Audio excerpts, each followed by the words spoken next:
Hello mga Kapinoy Psych! Magandang buhay! Maraming salamat sa inyong pagsubaybay sa ating programa. Malaking bagay ang inyong suporta sa ating misyon na mapalawig ang kaalaman patungkol sa mental health.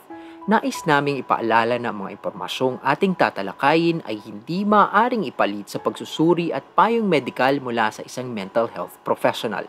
Bagkus ito ay makakatulong upang magkaroon tayo ng mas malalim na karunungan at pagkintindi hinggil sa mahalagang usaping ito. Handa na ba kayo? Ikaw ba ay nakakaranas ng bipolar disorder o may kakilala ka ba na meron ito? Ang bipolar disorder ay isang mood disorder kung saan ang sino mang meron ito ay nakakaranas ng papalit-palit na matinding emosyon o tinatawag ding mga mood episodes. Ito ay may tatlong uri, ang manic, hypomanic at depressive. Ang bipolar 1 disorder ay isang klasifikasyon kung saan makakaranas ng matinding manic episodes na nagtatagal ng hanggang 7 araw. Ang bipolar 2 disorder naman ay may hypomanic at depressive episodes. Tara't alamin natin ang 10 senyales ng bipolar disorder. Una, mga mood swings. Ang matinding mga mood swings ang isa sa pinakakaraniwang senyales ng bipolar disorder. Ang sino mang meron nito ay nakakaranas ng matitinding mood swing gaya ng labis na pagkasaya na biglang mapapalitan ng sobrang pagkalungkot, pagkagalit at iba pa. Dahil sa mga paiba-ibang mood swing na ito, ang pasyente ay may mga pagkakataong hindi nakakapag-iisip at hindi nakakatulog ng mabuti. Ikalawa, paulit-ulit na depresyon. Ikaw ba ay nakakaranas ng paulit-ulit na manic at depressive episodes?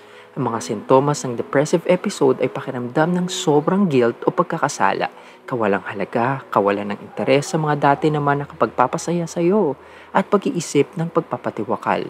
May mga pagkakataon na nagkakamali ng diagnosis sa tuwing nagpapakonsulta sa isang eksperto, ngunit karamihan sa mga ito ay bipolar disorder, lalo na kapag tumatagal ng mahigit ilang linggo ang manic episode. Ikatlo, pagkahilig sa mga mapanganib na gawain. Sa tuwing nagkakaroon ng manic episode ang isang may bipolar disorder, napag-alaman sa pag-aaral ng University of Oxford na tumataas ang pagkahilig nito sa mga mapanganib na gawain katulad ng pagsusugal at reckless driving. Ika-4, matinding pag-multitask at sobrang taas na enerhiya. May mga pagkakataon ba kung kailan pakiramdam mo ay madami kang gustong gawin kahit alam mong higit ito sa iyong sariling kapasidad? Kung minsan ay parte ito ng manic episode ng mga may bipolar disorder. Bahagya lamang ito sa mga may bipolar 2 disorder at kung minsan ay hindi mo ito mapapansin, ngunit nakikita ng mga kakilala mo ang pagbabago sa iyong pag-uugali. Ika-5, grandiosity o sobrang pagdakila sa sarili. Ayon sa American Psychological Association, ang grandiosity ay ang eksaheradong pagkabilib sa sariling kakayahan. Bukod sa karaniwang parte ito ng manic episode ng bipolar disorder, ito ay nararanasan din ng mga may ibang mental disorder, katulad ng narcissistic personality disorder. Ika-6, higit sa normal na bilis ng pagsasalita. Minsan ba ay bigla nilang bumibilis at lumalakas ang iyong pagsasalita?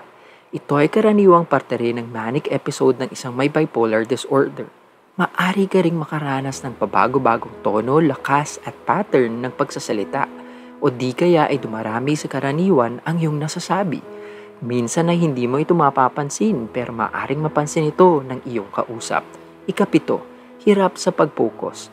Isa pang sintomas ng bipolar disorder ang hirap sa pag-focus at nararanasan ito sa parehas na manic at depressive episodes. Nagkukulang ang enerhiya tuwing depressive episode kaya nahihirapang mag-focus at nagiging makakalimutin din. Sumusobra naman ang enerhiya tuwing manic episode kaya hirap na mag-focus sa isang bagay o gawain lamang. Ika-8, matinding pagkayamot at pagkabalisa. Kung minsan ba ay sobra kang naiirita, ang sobrang pagkayamot na ito ay maaring sintomas din ng bipolar disorder, lalo kung nagdudulot din ito ng pisikal na sintomas katulad ng paglalakad ng pabalik-balik at paulit-ulit na paggalaw ng mga kamay. Ika-9, irregular na pagtulog. Ang hirap o sobra sa pagtulog ay posibleng sintomas din ng bipolar disorder.